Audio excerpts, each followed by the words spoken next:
Magandang umaga, ngayon pa araw ng Sabado, July 3, 2024 at update po muli tayo sa lagay ng panahon. Ayon sa Pag-asa, southwest monsoon o habagat ang nakakaapekto sa western section ng Visayas at Mindanao. Wala namang bagyo o low pressure area na minomonitor sa loob po ng ating Philippine Area of Responsibility maging sa labas na maaaring makaapekto sa ating bansa.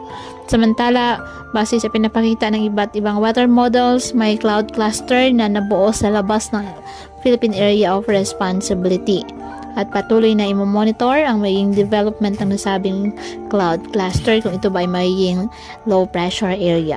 Ngayong araw, ang Western Visayas, Negros Island Region, Zamboanga Peninsula, Northern Mindanao at Palawan, asahan na maulap na kalangitan, may kalat-kalat na pag-ulan at thunderstorms ng dahil po sa habagat.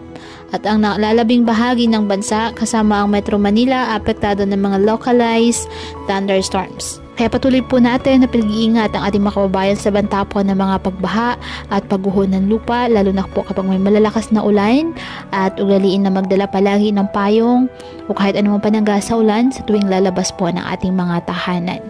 At yan po muna ang update sa lagay ng panahon ngayong araw. Muli patuloy po tayo na mag-ingat at palaging tandaan, God loves you. Stay safe and God bless.